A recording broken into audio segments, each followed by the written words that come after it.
పాదాలపై నడిచేదే పాదయాత్ర అంటూ పాదయాత్రలపై ఒళ్ళు గగురు పొడిచే నిర్వచనం చెప్తూ ఆడపిల్ల అంటే అత్తగారింటికి వెళ్లేదే ఆడపిల్ల అంటూ మీ ఆవిడంటే మీ ఆవిడే అనే నిజాలను, అలాగే తెలంగాణ ఎమ్మెల్యేలను మీ మొగతనాలను మీ ఇంట్లో ఆడోళ్ల దగ్గర చూపించండి అంటూ నిస్సిగ్గుగా నిర్భయంగా చెప్పిన వైఎస్ఆర్ టోపీ పార్టీ అధినేత్రి షర్మిల గారు ఇంటి పేరు ప్రస్తుతం పెండింగ్ లో ఉందనుకోండి, తిరిగి పుట్టింటికి రావడం చాలా సంతోషం. అది కూడా ఒక చేత్తో కుమారుడి పెండ్లి ఆహ్వాన పత్రిక, రెండో చేత్తో తుప్పు పట్టిన కాంగ్రెస్ బాణంతో రావడం జరిగింది.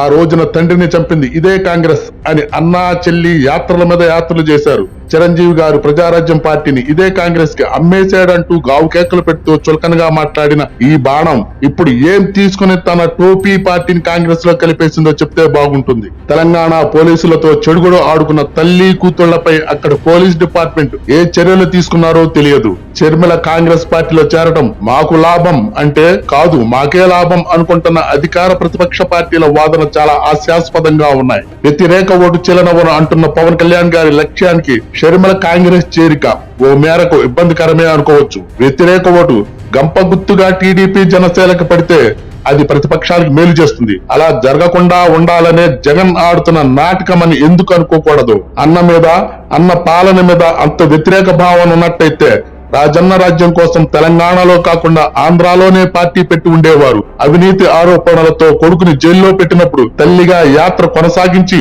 కొడుకు విజయానికి సహకరించిన విజయమ్మ గారు సైతం ఆ మధ్యన పక్క రాష్ట్రం ఆంధ్రా గురించి మనకెందుకయ్యా అని మాట్లాడటంలోనే తల్లి కొడుకు కూతురు నాటకం అర్థమవుతుంది. దానికి తగ్గట్లుగానే వైఎస్ఆర్ పార్టీలో సీట్లు రాని వారందరూ రేపు కాంగ్రెస్ పార్టీలోకి వెళ్లడం జరుగుతుంది. దానికి నిదర్శనమే మంగళగిరి ఎమ్మెల్యే ఆళ్ల రామకృష్ణారెడ్డి, మల్లాది విష్ణు, ఇలా చాలా మంది త్వరలో కాంగ్రెస్ పార్టీలకు వెళ్లటం జరుగుతుంది. అదే ఇప్పుడు జరుగుతున్నది జగన్ నాటకం అనుకోవచ్చు. తండ్రి అధికారంలో ఉన్నప్పుడు ఒబ్బడి మొబ్బడిగా వచ్చి పడ్డ డబ్బుతో యాత్రలు చేస్తే చాలు, వేల కిలోమీటర్లు నడిస్తే చాలు, అధికారం తమ కాళ్ళ కిందకు వచ్చి చేరుతుందనే పిచ్చి భ్రాంతిలో అన్నా చెల్లెళ్ళు ఇంకా ఉండటం వాళ్ళ అవివేకమే అవుతుంది.